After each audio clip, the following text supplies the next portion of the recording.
Hello AP Chemistry and welcome to the back part of Chapter 15, which is actually selected sections from Chapter 17. Obviously we will finish the rest of 17 when we do 16, right? We've just picked out the parts that mesh well with 15 to go here, and the rest of it will get lumped in with acids and bases, right? But everything we talk about here in this part of Chapter 17 is stuff we're familiar with, right? Like the concept of solubility. That's something we've been talking about all year, right? Where when we say that something is soluble, we mean that it does dissolve in water, right? If it's ionic, if it dissolves, it will also dissociate into ions, right?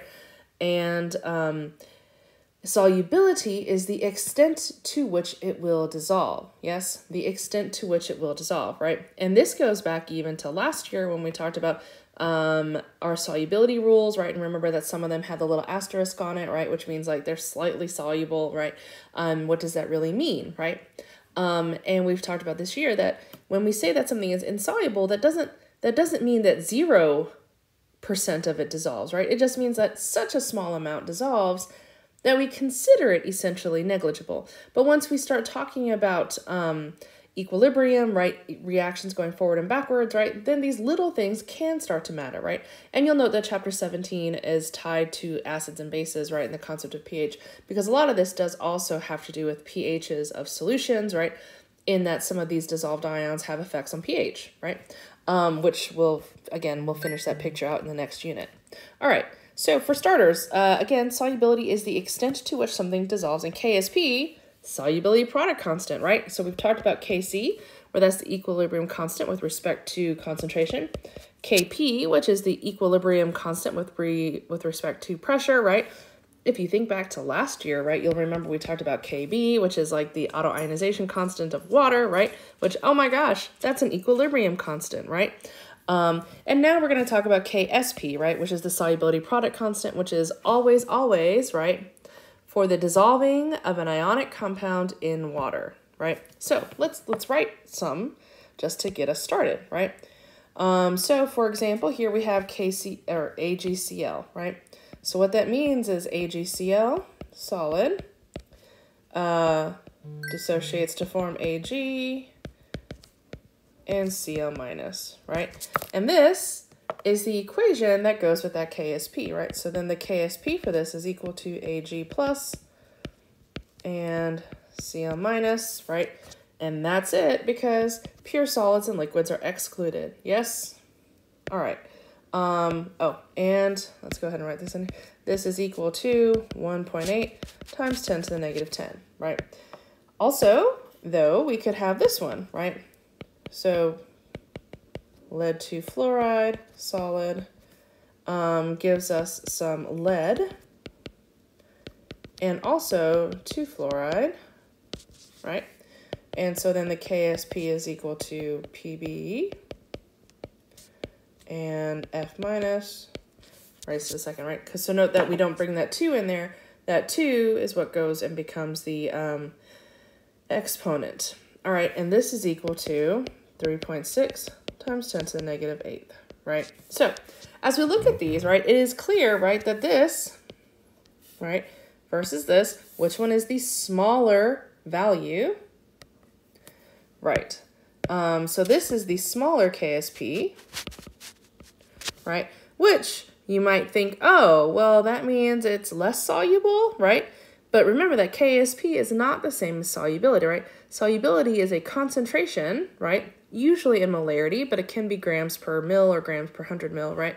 But it's about the extent to which it dissolves and needs to reflect a concentration, right? So all we know is the KSP, but from that we can come up with the solubility, right? So let's talk about how to do that, right? Solubilities are these.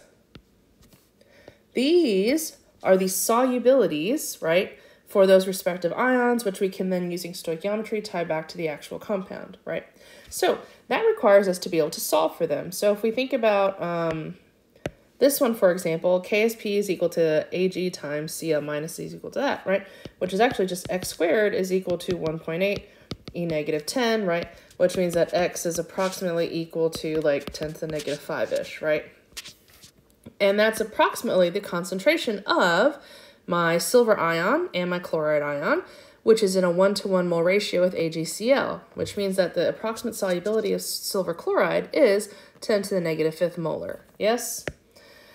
And if we look down here, right, this is X times 2x squared. Yes, as in the concentration of lead is 2, the concentration of F is 2x, and then we square it, which means that this is actually, right, 4x cubed is equal to 3.6 times 10 to the negative 8th, right? Which then, when we do that, so that's the cubed root of 8, which is like 2, right? Which means that x is approximately equal to 10 to the negative 2. And so that's approximately the solubility of lead, which is then approximately the solubility of lead fluoride, right? So then when we look at these, right, yes, in this case, right, so this is the approximate solubility, and these are the respective KSPs, yes? I guess I could have picked different numbers and come up with a different answer, right? But does that make sense, right? Solubility is not the same as KSP, right? Tiny KSPs reflect low solubility, right? But everything that we write a KSP for would have a relatively small KSP, right? If we want to come up with the actual numerical value for solubility, right, we would need to solve for this. And all those X's are just coming from Rice tables, right? We could write out a Rice table if we needed to. And if you're not clear on where I got those X's, come see me and we can work one out together. Note that this is all in contrast to, say, something like NaCl, for example, right, which is decidedly soluble, right? Because you'll note that AgCl, insoluble based on our solubility rules.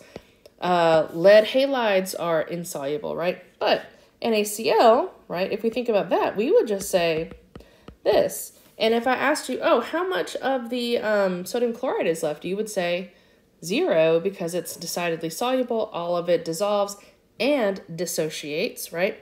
And so it would have a KSP that is ginormous, right? Huge, astronomical, right?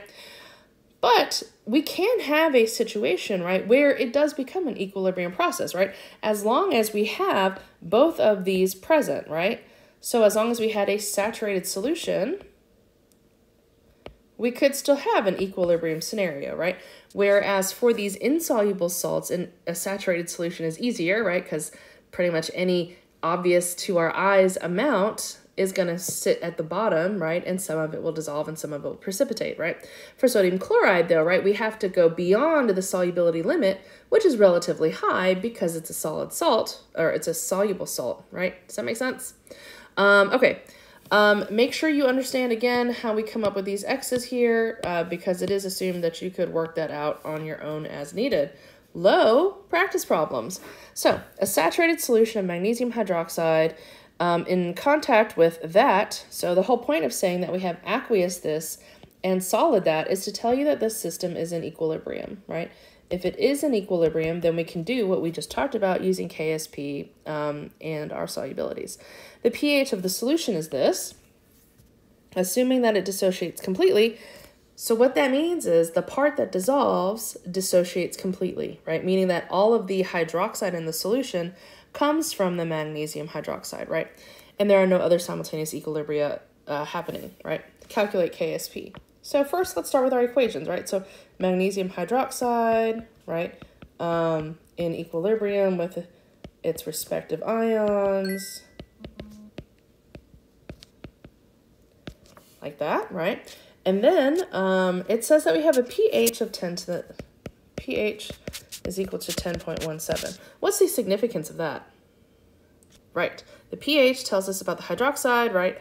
Well, it tells us about hydronium, which can then tell us about hydroxide, right? So obviously we talked last year, right? There are multiple routes to get to our hydroxide ion concentration, right? So why don't we start by doing, say, 14 minus 10.17, which is going to get us our POH. And what does that give us?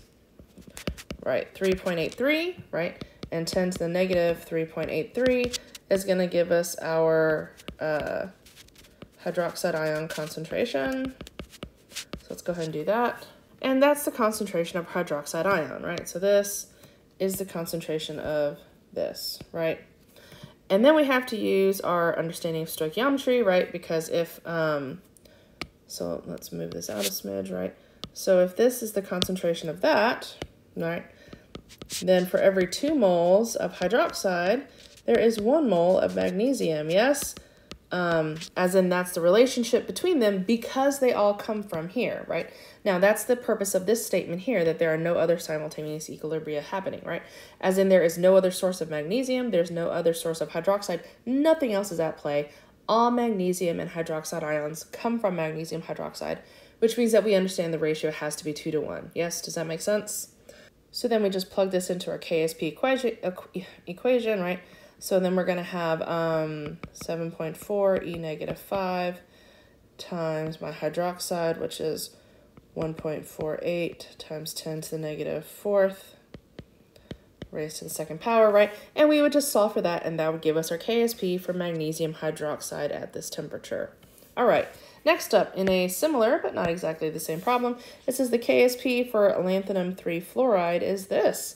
What is the solubility, right? So again, solubility, right, is what goes into these parts, right? What goes into our KSP expression, and I know the KSP, right? So then I just need to come up with an equation. So LaF3 dissociates into lanthanum and 3 fluoride ions, yes, right? And so that means KSP, which is 2 times 10 to the negative 19th, is equal to X times 3X cubed. Yes, does that make sense? And then we would solve for X, and X is our solubility. Yes? All right, because again, solubility is what goes into the expression, right? KSP is a number that is a constant that reflects, in general, how soluble the compound is, right? Okay, thank you for listening. Be good. Stay tuned for the last chapter 17/15 lecture. All right, be good, and I'll see you soon. Bye.